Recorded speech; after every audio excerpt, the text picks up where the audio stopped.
It was a rainy Thursday night, and the city was sleeping under a blanket of thunder. Amar, a middle-aged taxi driver with salt and pepper hair and tired eyes, had just dropped off his last passenger near the old industrial district. He was ready to call it a night until the ping of another ride lit up his dashboard. Pick up near Ridgeway Cemetery. Amar hesitated. That road was deserted at night, and the cemetery. No one sane waited for taxis there past midnight, but he needed the extra fare.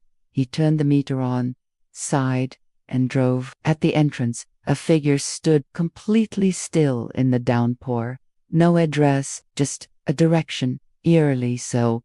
No breathing, no fidgeting, no sound of movement from the back seat. Amar adjusted his mirror again, and his hand trembled slightly. No umbrella, no mosh, just a man in an old-fashioned black suit, looking directly at Amar's car. They were driving through unfamiliar roads he swore didn't exist. Long, winding, forested paths, with no lamps, no houses, just darkness, swallowing the car. As he neared the cemetery, the headlights flickered briefly. He chalked it up to the rain. The man got in without a word and sat behind him. He gripped the steering wheel tighter, heart pounding in his chest. Amar asked, glancing at the rearview mirror. The man raised a hand and pointed straight ahead. But Amar nodded and started driving.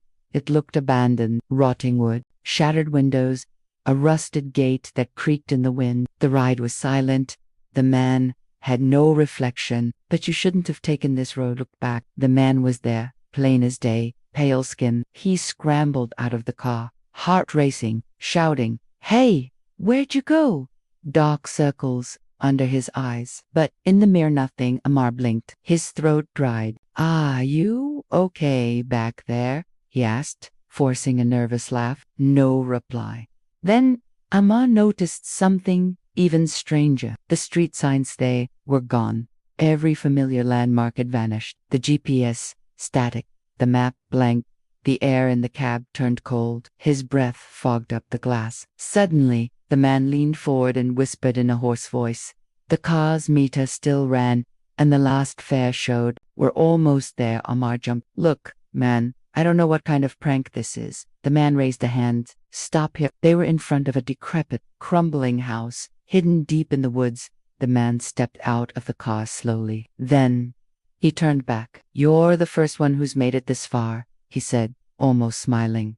The back door of the cab was still open. Rain soaked the seat, and then he was gone. Not walked away, not disappeared behind the house, just gone. Amar stared, frozen, no answer. And when he turned to look at the house again, it was gone, too. Only trees remained. The road behind him, gone. His taxi now sat on a dirt path surrounded by dense forest. No GPS signal, no phone signal, nothing. He wasn't in the city anymore. To this day, Amar was found 3 days later by a search party, unconscious in his cab, deep in the northern woods nowhere near Ridgeway Cemetery. One soul. Amar quit driving after that night. He doesn't speak much, but sometimes, when it's raining, he swears he can still see a man in a black suit standing at the edge of his dreams, waiting for the next ride.